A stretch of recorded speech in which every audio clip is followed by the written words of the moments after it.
Hello. Habari rafiki zangu, karibuni kwenye channel yangu ya Simple Life with Jenny.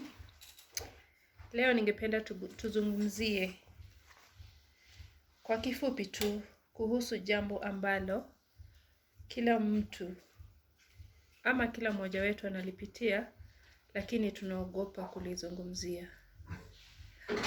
Je, unajua ni jambo gani hilo? Kuzeeka. Getting old. It's a topic that no one or everyone is avoiding. They don't want to talk about it. But kuzeeka kuna kuja tu, hakusimami, na lazima tuongelee. Tunapozeeka kutoka ujanani na hii safari yetu ya kwenda kuzeeka, tunajifunza nini? Kuzeeka ni sehemu ya maisha. Tunapokuwa vijana, tunafikiri maisha ni marefu sana. Tunakuwa na ndoto nyingi, mipango mingi, na tunafikiria tuna muda wa kufanya kila kitu. Lakini miaka inapopita, tunaanza kuona maisha kwa mtazamo tofauti. Leo nataka kushirikiana nanyi baadhi ya mafunzo ambayo mtu anaweza kuyapata anapozidi kukua. Si kwamba kila mtu anapitia mambo haya kwa namna moja, lakini uzoefu wa maisha unaweza kutufundisha mambo ambayo vitabu pekee haviwezi kutufundisha. Somo la kwanza. Muda ni wa thamani kuliko tunavyofikiria. Muda ni wa thamani kuliko tunavyofikiria. Nilipokuwa mdogo, siku moja ilionekana kuwa ndefu sana, lakini kadri miaka ilivyopita, unaanza kushangaa jinsi muda unavyokimbia. Ni kweli kabisa. Ukiwa kijana mdogo ama mtoto mdogo ulivyokuwa unazidi kukua, ulikuwa unaona hautawahi zeeka. Lakini ghafla tu unaona umefikisha miaka 30, umefikisha 40, na unaanza sasa kukumbuka maisha yako ya ujana. Na hapo ndipo tunaanza kujifunza ya kwamba miaka inasonga na muda pia unasonga na haungojei mtu. Unaamka leo ni Januari, ghafla bin huu tumefika Disemba. Ama mtoto anazaliwa jana, ghafla bin huu tena amekuwa kijana, amemaliza kusoma, ameenda university. Mtoto juzi tu ulikuwa unashika hivi, unanyonyesha. Pia unaweza kuwa hata tuko na marafiki, watu tulikuwa pamoja, tunasoma nao pamoja. Sasa hivi hawako, walishaenda. Na hiyo yote tunajifunza wakati tu tunazidi kuzeeka, ya kwamba mambo yanaweza kuwa tofauti. But wakati ulikuwa kijana ulikuwa unaona mambo yatakaa vile vile, lakini unapozidi kuzeeka unaona mambo ni tofauti. Pia katika hii safari ya kuzeeka unajifunza ya kwamba pesa zikiisha kama sasa unaweza tafuta zingine. Nyumba ikianguka unaweza jenga tena. But muda ukipita haurudi tena. Muda ukipita haurudi tena. Ukipita umeshaenda kabisa. Haya yote unajifunza katika hii safari ya kuzeeka. Kwa hiyo usisubiri mpaka uwe mzee ndipo uanze kudhamini maisha. Yadhamini tu hata ukiwa tu kijana mdogo. Unaanza kujipanga, unaanza kupanga maisha yako ya hapo mbeleni. Usiseme mimi sasa ni kijana nitakula raha kwanza, nikiwa nimefika katika uzee fulani ndio nitaanza kujenga, ndio nitaanza kufanya nini? Jamani, utachelewa. Utakuwa umepoteza muda wako ukiwa uzeeni, na ni vizuri kufanya mambo yako ukiwa ungali na nguvu. Na hiyo ni wakati uko kijana. Hiyo ni somo la kwanza nilijifunza. Somo la pili ni ya kwamba afya ni utajiri. Tunapokuwa vijana mara nyingi tunachukua afya kama jambo la kawaida. Unaamka, unafanya kazi, unatembea, unapanda ngazi na unaendelea na shughuli zako bila kufikiria sana kuhusu mwili wako. Hiyo ni kumaanisha usikae tu hohehahe, unaachilia mwili wako ufanye mazoezi, unakaa tu, upendi kuchoka. Huwezi hata chukua hatua leo useme leo sitaenda na gari, leo nitaenda mguu. Unabebwa na gari hata kutoka hapa mpaka kilomita tu chache, unaenda tu na gari. Ni vizuri ujizoeshe saa zingine kutembea na mguu, na hiyo pia inatengeneza misuli yako na afya ya mwili wako.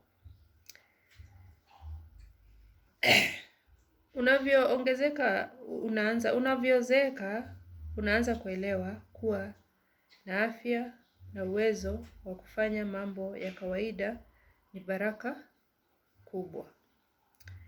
Ndio maana unapaswa kujitunza mapema. Uanze kujitunza mapema. Kumaanisha kujitunza ni kama hivyo nimesema, mazoezi. Pia uangalie ni nini unakula. Usikule tu kwa sababu ushibe. Kula chakula cha kutengeneza mwili. Kuna matunda, kuna maharagwe, kama vitu kama nafaka, vitu kama greens. Yaani unakula balanced diet. Sahani yako wacha ijae vitu ambazo zitakutengeneza mwili. Usikule tu kwa sababu unataka ushibe, ulale, uamuke. Ukianza kutengeneza afya yako kwa sasa ukiwa kijana, hakika ukiwa mzee itakusaidia sana. So anza kutengeneza afya yako ukiwa tu ungali kijana. Usigoje ukiwa mzee sasa wakati afya imedhoofika ndio sasa unajua unaweza kula matunda, unaweza kula boga, nyama unaweza punguza ama unaweza achana nayo kabisa. Unajua sasa ndio unafaa kunywa maji vizuri. Anza ukiwa kijana na itakusaidia katika maisha ya uzeeni wako. Somo la tatu. Usijilinganishe na wengine.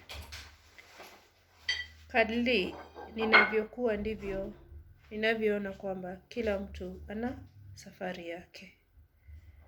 Mwingine anafanikiwa akiwa bado angali mdogo, na mwingine anafanikiwa akiwa katika uzeeni wake. Lakini ni vizuri sana uanze kufanikiwa ukiwa kijana, ndiposa hata ukifika katika maisha yako ya uzeeni usiwe ni kukimbia huku na kule, unakimbizana na vijana huko kwa maofisi. Iwe ni wakati wako wa kupumzika. Pia nikajifunza vitu si kila kitu.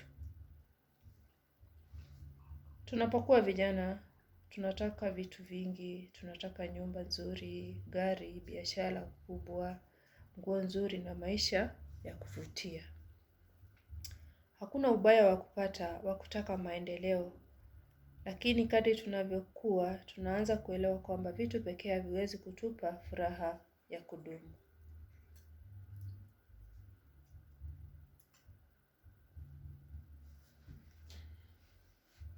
Kujitahidi kukaa na watu vizuri,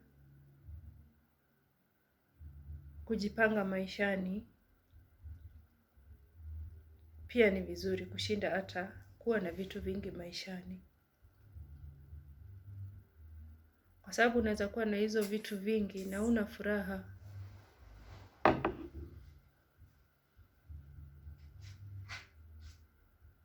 Unakuwa overwhelmed na maisha. So ni vizuri ukiwa kijana unaenda na utaratibu wake.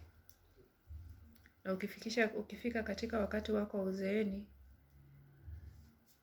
utakuta tu maisha yametulia, hayana mambo mengi.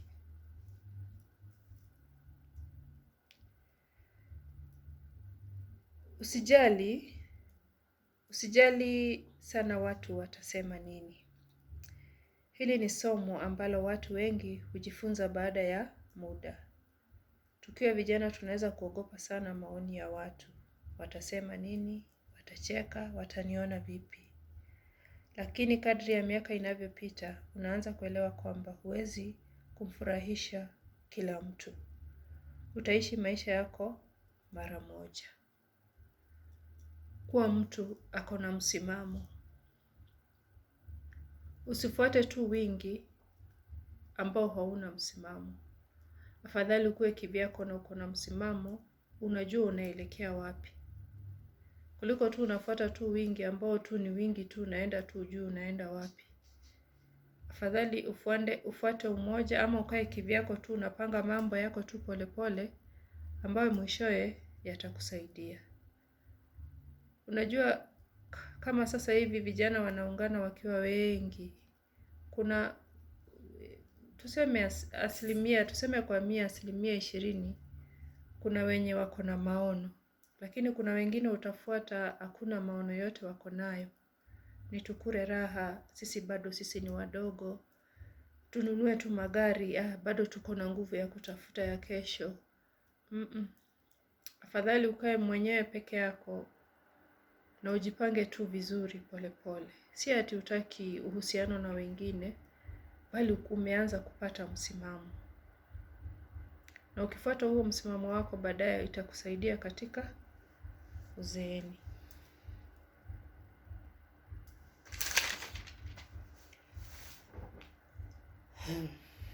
Alafu pia nimejifunza katika hii safari ya uzeeni, kushindwa si mwisho.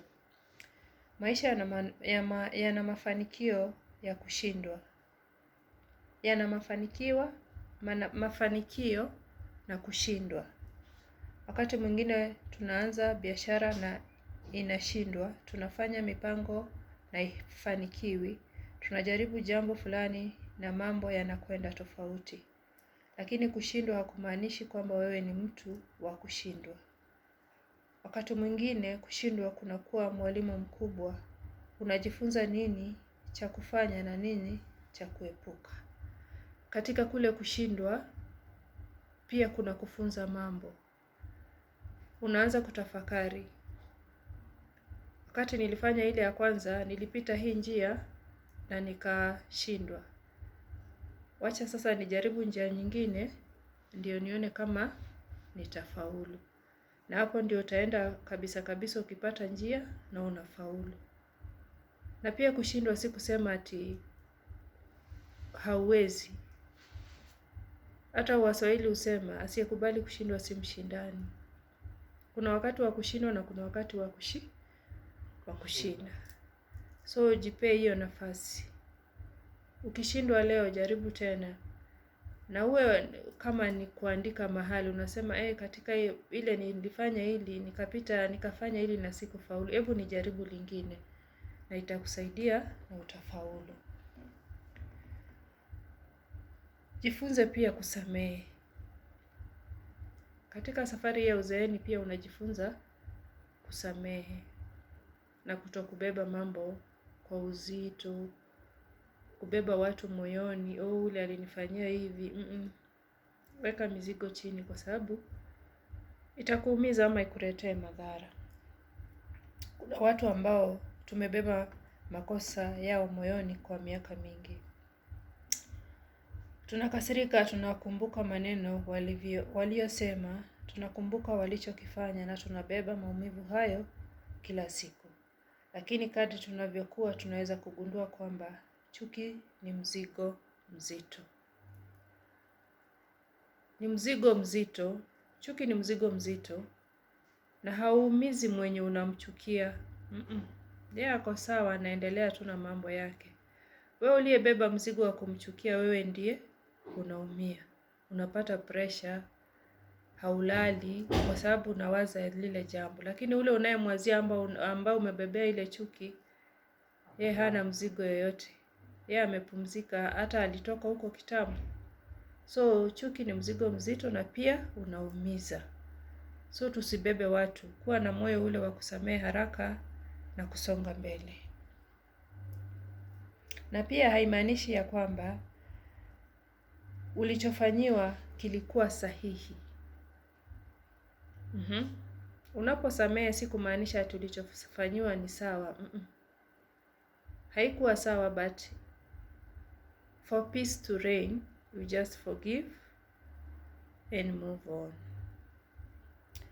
Wakati mwingine kusamehe ni kuamua kuacha moyo wako upumzike. Exactly. Unaacha moyo wako upumzike, usibebe mambo mazito ambayo hayatakusaidia baadaye. Hiyo wakati unatumia mwingi wa kufikiria mtu na kumbeba moyoni ati amekukosea au amekufanyia, unaweza tumia hiyo nguvu kufanya jambo la kukusaidia kimaishani. Na pia tujifunze kusamehe sisi wenyewe. Forgive yourself. Jifunze kujisamehe wewe mwenyewe kwa makosa tuliyofanya zamani ama sasa, ama hata yale tumesahau. Jifunze kujisamehe wewe mwenyewe na maisha itakuwa shwari. Huwezi kubadilisha jana, lakini unaweza kuamua utakachokifanya leo. You cannot change tomorrow, but you can change today. How you live today, how you forgive people today, how you associate yourself with people today, you can change. Hiyo yote iko mikononi mwako. Unaweza amua, kuanzia sasa mimi nitaishi hivi. Sitabeba watu, nitasamehe watu,